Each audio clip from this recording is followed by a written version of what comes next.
Les rues de Treichville, aux couleurs des notes musicales. Les marionnettes géantes sont de sortie, sont de la fanfare, des grelots, mais aussi de la prestidigitation. Tout un programme pour cette première édition de la fête de la musique à Treichville, organisée par l'association Étoile du Sud, en partenariat avec le collectif artistique Cody Jazz. Je dirais que la couleur principale, c'est la diversité musicale pour tous. En tout cas, c'est ce que nous avons essayé de faire.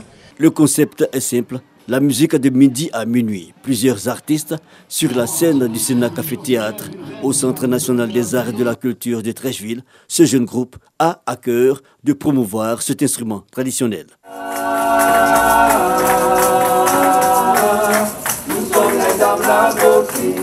Cet instrument traditionnel est à la base des coques. Les coques d'un fruit reliées à une corde pour pouvoir faire le mouvement de secouement et d'entrechoc. Les Abourés l'appellent le damlakoso. Sinon, cet instrument, on le retrouve dans plusieurs de nos cultures ici en Côte d'Ivoire et même à l'extérieur. Le balafon, art traditionnel, mais aussi des arts plus urbains, tels le rap, tous sont de la partie.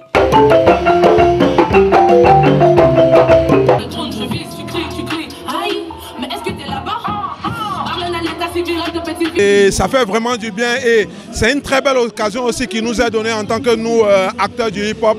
Le premier magistrat de la commune, François Amichia, en compagnie des ambassadeurs d'Italie et d'Espagne, a réaffirmé son engagement en faveur des arts et de la culture à Treichville.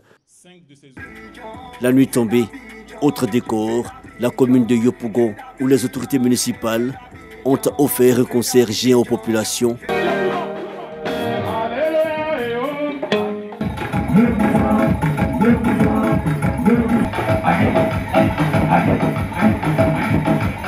De l'ambiance et de la musique jusqu'au bout de la nuit, en dépit des intempéries, la fête de la musique, en avant-première de la date du 21 juin, ce samedi, aura tenu toutes ses promesses.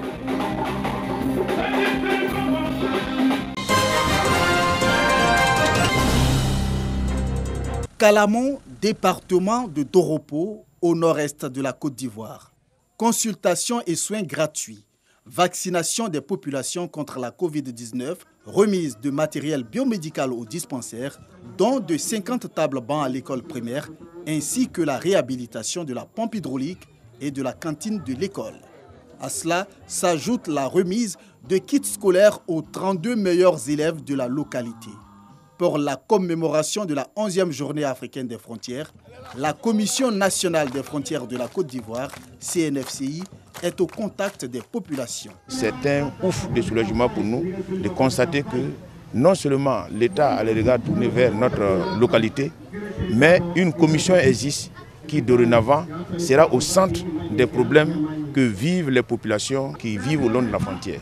Heureux d'abriter cet événement, les populations de Calamon ont fait du secrétaire exécutif de la CNFCI un notable du village et profité pour présenter quelques doléances. Nous avons seulement 4 forages pour une population de 2000 habitants. Aujourd'hui, le village s'étend à près d'1 kilomètre.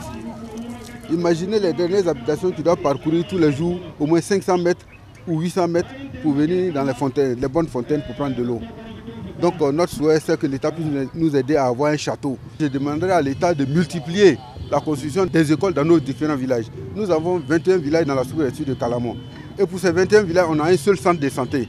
Pour le secrétaire exécutif de la CNFCI, l'État veut, à travers ses actions, renforcer sa présence dans les espaces frontaliers. Calamon est la démonstration que le gouvernement est désormais dans les zones frontalières avec les populations. Elles doivent oublier le sentiment d'abandon qui trottine dans leurs esprits. Le gouvernement est là, à travers la Commission nationale des frontières, pour apporter des solutions à leurs problèmes. La 11e journée africaine des frontières à Calamon a été l'occasion pour le coordonnateur régional de la GIZ, partenaire du projet, d'appeler les populations au vivre ensemble.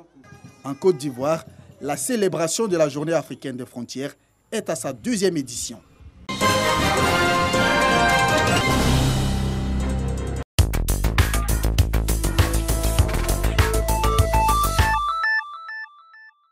Les Éthiopiens sont aux urnes ce lundi pour les législatives et régionales très attendues dans ce 2e pays le plus peuplé d'Afrique.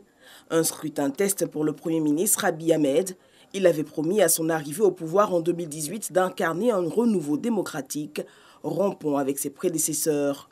Plusieurs électeurs et responsables politiques saluent un vote démocratique. Les premiers résultats ne sont pas attendus avant plusieurs jours. Une attaque à la voiture piégée visant les forces de l'opération Barkhane a fait plusieurs blessés lundi à Gossi, dans le centre du Mali. Selon des sources locales, l'importante déflagration s'est fait entendre sur plusieurs kilomètres. La réouverture des discothèques a compté du 9 juillet. Après 15 mois d'arrêt du fait de la Covid-19, les discothèques voient le bout du tunnel.